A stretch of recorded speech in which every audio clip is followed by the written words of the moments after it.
Now you might be wondering, saying, hey Joe, you forgot to put the strike plate on. The Deadbolt strike plate. Okay, I'm going to leave this one on for now. I'll make a separate video series for that. Like I say, the other one's taller. I want to get the edges nice and done properly.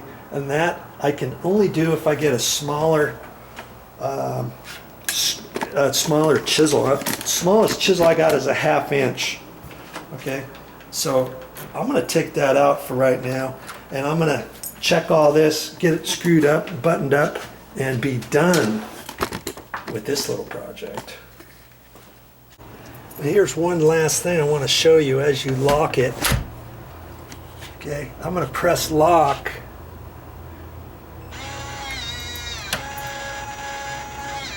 And see, it's not going because I see it didn't lock. Oh, maybe it did.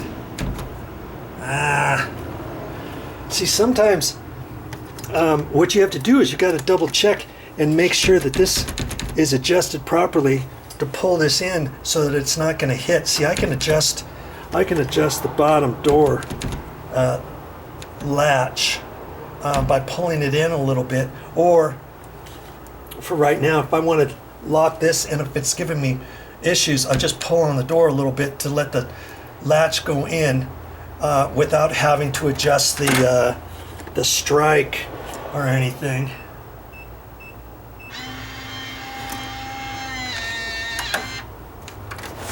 See, I got it open. I could adjust the strike over there, or I could adjust it by reaming out the edge, or I can adjust this bottom one by pulling this out and flopping that over. There's a little tab there. Pulling it out with a pair of pliers after I move this out, get this adjusted so that I have, see that little bit of slop right there? Just that much is sometimes preventing this from locking. So I'd have to push that and kind of pull on that, and then it goes right in. But see, that first time it went brr, brr, brr. That's because it wasn't going in, because I needed to pull on that. So you can adjust it that way as well, and then you can take your key. See, right now it's locked. You can take your key and use that as your key and bypass the lock. See? All right. Well, lots of things you can do with this to get it adjusted properly and all that kind of stuff.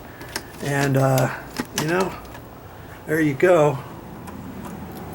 And like I say, they also have this in the gold color. I'm not sure why she wanted the nickel. I'm going to talk to her about it. Worst case scenario, if she wants that replaced with the gold, we'll see. And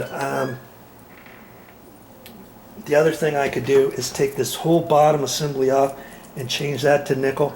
I don't really think I should do that because most of the condos in here are this gold, and technically the HOA should not let you touch a door at all. And they'll say, okay, if you're gonna change something like this, you can do that, but we want on the outside to be gold because the exterior handle's gold. Okay, so check with your HOA on that first before you install a lock like this. All right, that just gets installed with 2 little screws on the side. There's your thumb turn. Okay, there you go. And that's what it's going to look like. And like I say, if I wanted to push this out, I'd have to undo that screw on the back side for easy access for that button, because you have to press that button in to change your lock. You have to press the button on this side, then you have to punch in your code on the other side, and then after that you press the lock button to set your code. Okay, all kinds of different things you can do with that.